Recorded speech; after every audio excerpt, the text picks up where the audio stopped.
Alright guys, in my opinion, summertime is the toughest time of year to catch these big bass. A lot of guys have a ton of success going out here ledge fishing.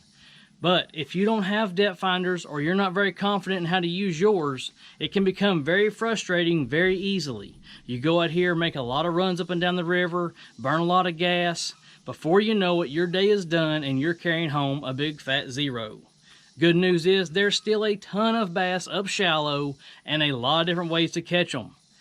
What's important for me, what I use around the summertime is I fish around these weather patterns. If you can use a combination of these lures and learn how to use this weather in your advantage, the summertime is going to be a good time of year for you.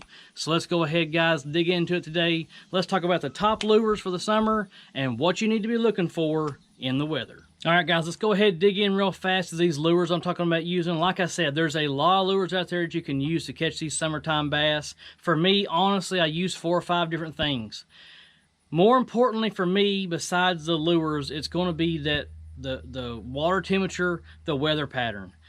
You've got these small windows in the summertime to fish. You're trying to find that coolest water possible. So really, the lure selection is not that big of a deal. When you find them in that feeding mode, you're going to learn very fast that you don't have to have that exact type of lure they're looking for. So I get out there early morning, late in the evening. That's when that water is going to be the coolest. And I also look around for when the rain's coming, just to get that water a little bit cooler, guys.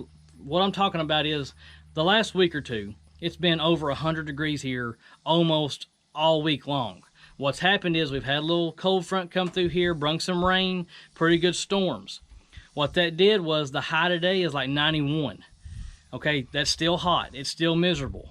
What that did was that water temperature has been being like 86 degrees. Go out there today, it's like 80, 80 and a half, 81 when we left.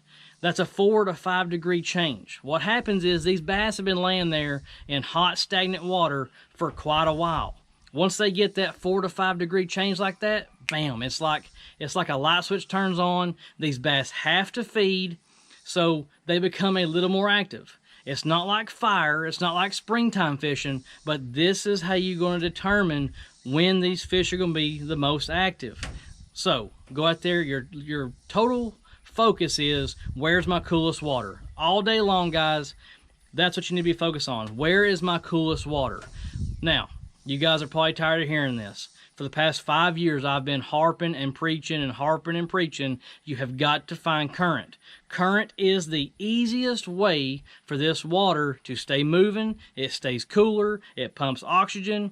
Bass live around current. It is so easy for them. Their food chain just flows down in that current. They can position themselves easy on the current break. It makes the whole world of bass fishing revolves around current. So if you guys are tired of hearing about current, well, you're going to have to get over it, because that's what happens. Bass live around current. And once you figure that out, guys, fishing becomes so much easier. So here's a few of my top lures that I like to go out there and throw early morning. Early morning top water, when that water's calm, I'm looking for grassy areas. I'm looking for shaded areas around the docks, around some rocks. Those rocks have cooled off overnight, so first thing I'm doing in those grassy areas and those areas I'm talking about, first thing gonna be a frog, guys. Summertime frogging is a phenomenal lure to throw. You guys know Booyah Popping Pad Crasher. If you're going to throw a frog, 65-pound braid, guys, nothing else. 65-pound braid, 7'2", heavy action rod. Do not compromise on your setup. Second favorite top water, I rotate these in and out, guys. When I get around that grassy area, I work around the buzzbait. Rotate, buzzbait to frog. Throw that buzzbait along the edge of it. Throw the frog up in the middle of it. Throw that frog around these docks. Throw that buzzbait down the line of it. I promise you, early morning, summertime fishing, they're either going to be biting a buzzbait or a frog. And when they get up in there, they pull up shallow. When they are shallow, they're wanting to feed, so they're going to be aggressive. You can catch them on a frog or a buzzbait every single morning in the summertime, but you have to get out there early. When that sun's coming up and you're on this side of a bank and that sun hits it, move over to the other side of the bank, guys. Stay in the shade. Once that sun's hitting that water, these bass are going to be moving.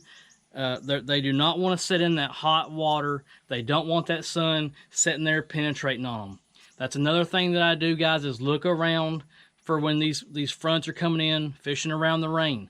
When they brings in this cloud cover, I'm sitting here at home, man, I make a run to that lake. There's cloud cover. That the UV index is not just bearing down on that water. It's going to be just a little cooler. The smallest temperature change can make the biggest difference when you're bass fishing, guys. Third lure we have a lot of success on. Everybody throws them, but we're going to make a little modification, guys. Everybody's throwing around chatterbaits now.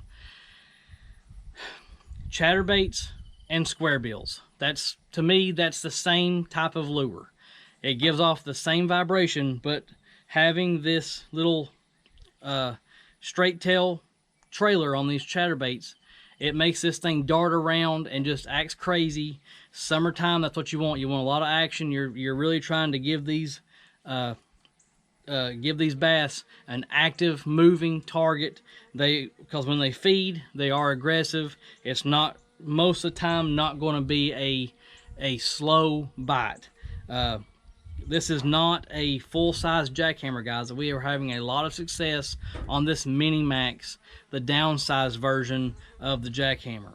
Now, the fourth thing we're going to be throwing, well, we'll say fifth, because I'm going to be throwing around square bills too, with rotating in and out square bills and that Mini Max. Guys, summertime is the time to be throwing around these big worms. I know a lot of you guys, I used to be the same way. You think a 10-inch worm's too big. You only want to throw around a 6 or a 7-inch worm. I promise you guys, go out, get you some 10-inch old monster worms, ribbon tail worms, just a phenomenal lure, guys. Texas rig them, throw it out there in 7, 8, 10 foot of water. Weightless works too, up around these docks and stuff. Throw that thing around weightless. I promise you guys, if you're not throwing around a 10-inch worm, you are missing out on fish. I promise you that every fish in your lake will eat a 10-inch worm. Some of my favorite colors is the plum, the black and red glitter, and watermelon seed.